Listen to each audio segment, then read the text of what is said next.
f11?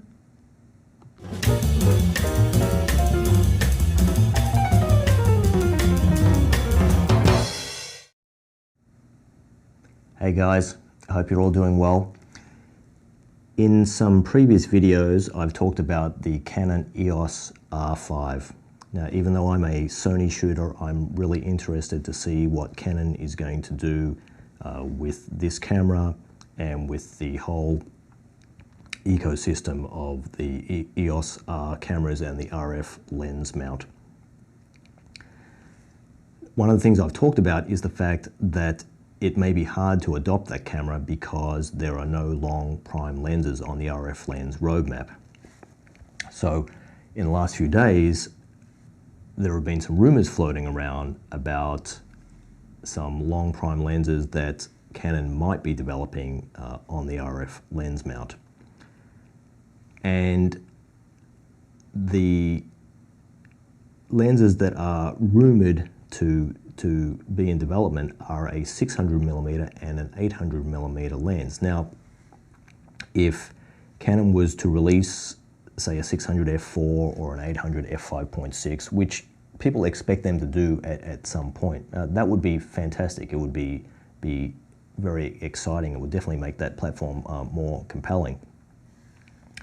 But what's more interesting about the rumors that are floating around, which I should also mention are based on a patent that has been filed. Now, that doesn't mean that it will necessarily result in products coming to market, but what's interesting is two things. One is that the lenses are rumored to have a minimum aperture of f11. That's right. So we're not talking about a 600 f4 or a 600 f5.6 or a 600 f8. We're talking about a 600 f11. That's interesting. The other thing that's interesting is apparently these lenses will be DO lenses, diffractive optics lenses. Now, if you're not familiar with those lenses, and I've talked about them in a previous video just a little bit, the DO lenses, a little bit like Nikon's PF or phase Fresnel lenses, are lenses that have some of the elements constructed in a different kind of a way such that they can make the lens smaller and lighter. So if you look at, for example, Canon's 400 f4 DO or the Nikon 300 PF or the 500 PF, those are very interesting lenses in terms of the reach that they offer, the image quality that you would expect from a prime lens, yet they are smaller and lighter than what you might expect. So now these lenses, as I mentioned, are just rumors at this stage. And normally I wouldn't make a video just based on a rumor, but this one is pretty interesting to at least ruminate on. If it is indeed true, I think it would be interesting for both wildlife photographers as well as for Canon. So let me talk a little bit about this. Now, and actually before I go to that, let me just talk a little bit more about, just to make it clear, if you're not, especially if you're not familiar with the DO lenses, what we're talking about here in terms of carryability. So to give you an idea, and in fact, apparently based on the details that are in the patent, the 600 f11 DO lens will have a physical length of around 13 inches. The 800mm f11 DO lens will have a physical length of around 15 inches. Now, to put it in perspective, the Olympus 300 f4, which is equivalent, that's for a micro four thirds sensor, but it's equivalent to a full frame 600 f8. The physical length of that lens is about 9 inches. So we're getting into that territory. So let's talk about what this lens, either of these lenses might mean for wildlife photographers. Now, obviously, when you have a lens where your minimum aperture is f11, it's going to make some things harder. because, for example, if you are trying to shoot in low light at f11, you may have to crank your ISO right up. Now, it doesn't mean that you can't shoot in low light, it just means it's going to be a lot harder. For example, you may be able to drop your shutter speed. The other thing is that if you are trying to isolate your subject from the foreground and background, you may have a harder time. Now, it doesn't mean, again, that you can't do it. For example, if you can get really close to the subject and you can get a lot of distance between the subject and the background, you can get some isolation, but it's going to be harder with an aperture like that. Another thing to think about is the image quality. If you're at f11, you may have to crank the ISO up, so your images may be noisy. The other thing to think about is that, now we don't know what the resolution of the EOS R5 sensor is. It's rumored to be 45 megapixels. A full frame 45 megapixel sensor,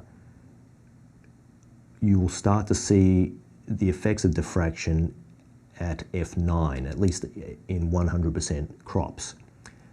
Now, we can expect that they would be trying to counteract this through some kind of correction, some kind of deconvolution in the camera.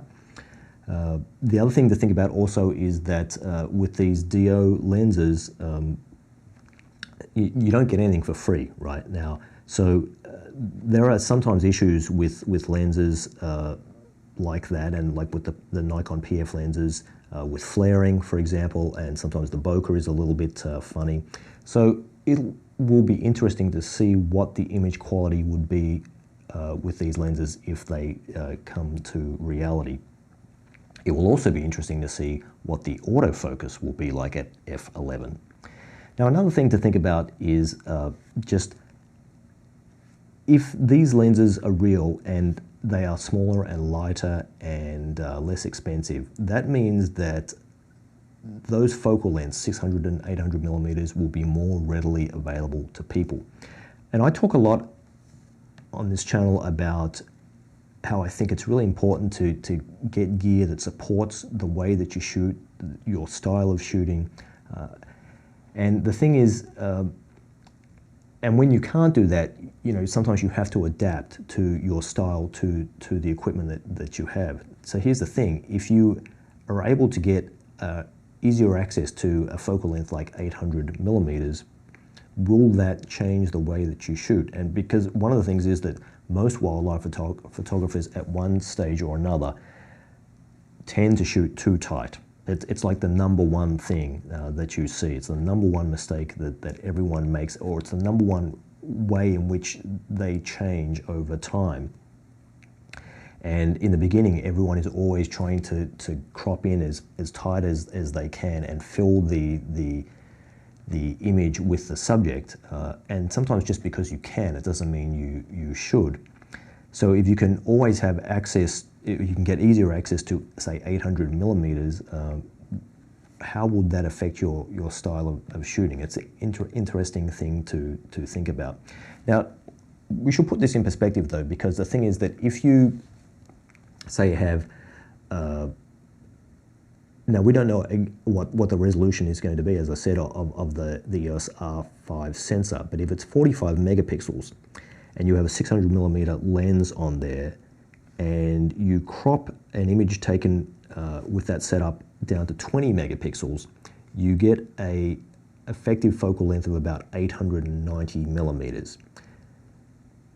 If you put an 800 millimeter lens on a 45 megapixel full frame sensor and you crop down to 20 megapixels, you'll get an effective focal length of about 1,190 millimeters.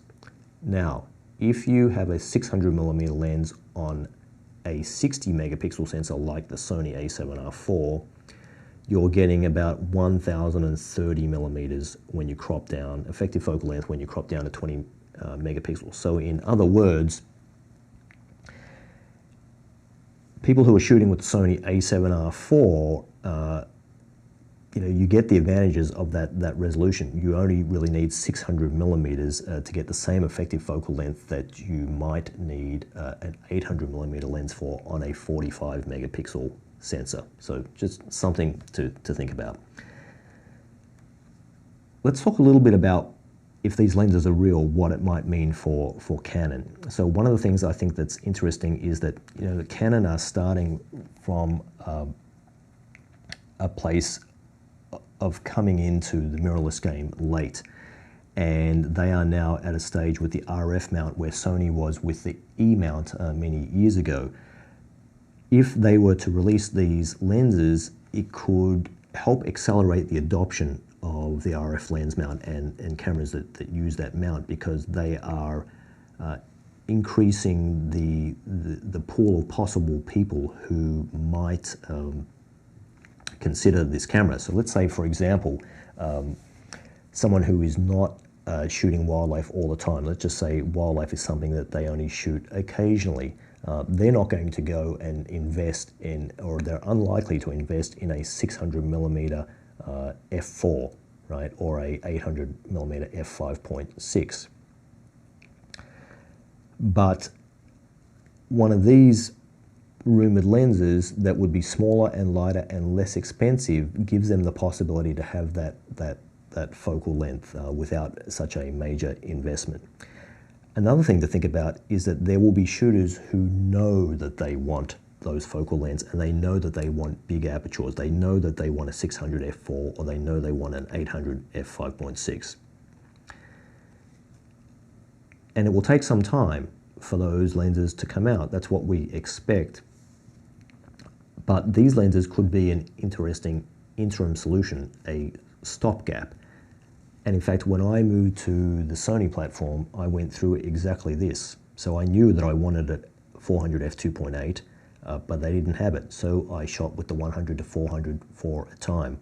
And a lot of other people did the same thing. So this could open up the possibility for some people who are considering, say, a camera like the EOS R5. They know they want those lenses. They're not there yet, but this is a possibility in the meantime. And the last thing I want to just throw out there that I think is interesting is the DO lenses, and also Nikon's PF lenses, have been very interesting lenses. Even I think a lot of people who are Sony shooters, myself included, have wished that Sony might actually release some lenses like those lenses that Canon and Nikon have out. There are challenges in developing those lenses and also manufacturing them and bringing them to the mass market. So if Canon were to release these lenses, perhaps this is a way for them to gain more experience and develop more expertise in doing that. So these are some of the reasons why I think this is an interesting thing, even though it's just a rumor at this stage, to consider what the possibilities might mean for wildlife photographers as well as for Canon. It's pretty interesting. So if you would, if you have any thoughts about this, I invite you to either just post a comment below on this video, or if you want to chat about it a little bit further, or you want to chat about any other wildlife photography topic, you could hop on over to the Discord server, where a number of us have been there for a few weeks now, having a great time chatting about different topics. And that link is in the description of this video. Either way, I look forward to hearing from you, and I hope you found this video interesting. Thanks for watching, and I'll see you guys in the next one.